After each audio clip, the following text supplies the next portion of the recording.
Welcome back to our channel.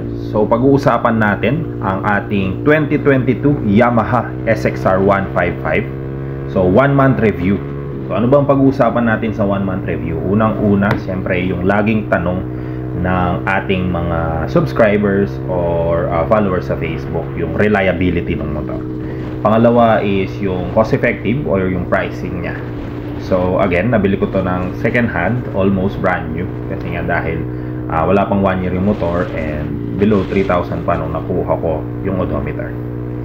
And pangatlo, dapat mo bang bilhin to? Para sa'yo ba to? Okay, so unang-una, yung reliability.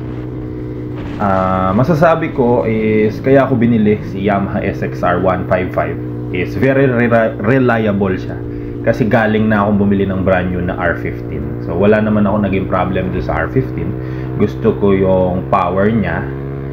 Nandun naman, pagbibigyan ka naman, at least kung gusto mo lang ng mga 100 plus, pag nakakita ka ng straight or ng corners sa mountains.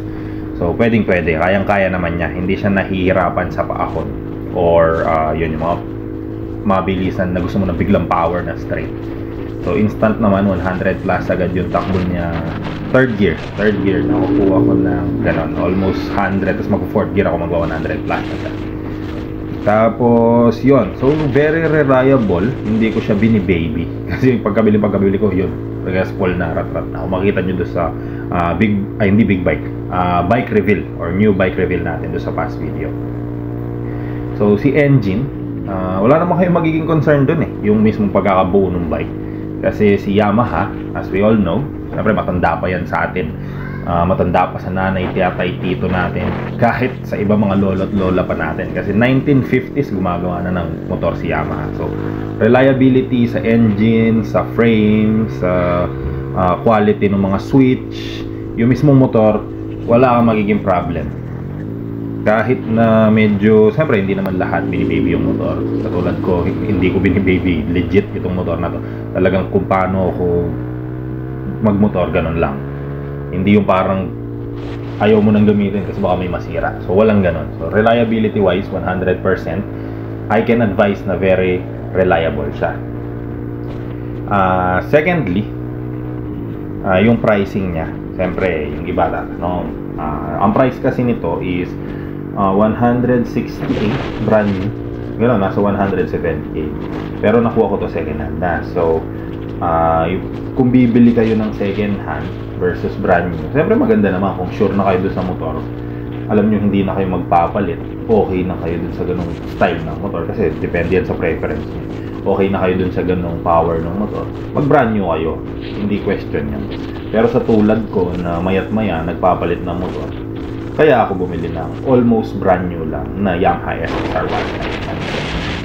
Katulad nito, yan, tinatry ko siyang for sale kasi may nakita na naman ako ibang motor na gusto kong i-try, gusto kong bilhin, and gusto kong ma-experience. Kung may bili lang naman.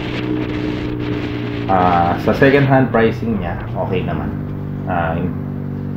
Ganun kataas, hindi naman yung second hand value niya. Okay lang. Compared sa R15, mas mataas kung nabenta yung R15 pa compared dito. Though yun kasi brand new sa akin. Tapos 800 km lang nung binenta ko. Sa prices, parts, ganyan katulad yung bumili ako ng bar end mirrors. Nasa akin pa. Napakamura lang. Meron naman mga option na mura lang. Hindi naman kailangan lahat mahal.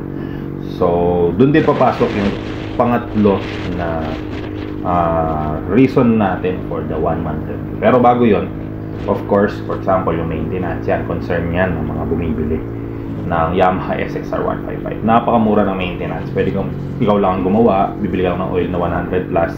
Pwedeng ako, katulad ako sa kasa, yung change oil niya is 300 lang yung oil, 320.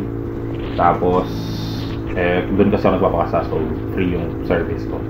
And for example, or yung third, hindi pala for example, yung third natin na pag-uusapan at ang pinaka-importante sa 1 month review is yun, nasabi ko na reliable siya, cost effective naman para sa mga nagkikipagtrabaho lang na katulad ko, is yung para sa'yo ba to.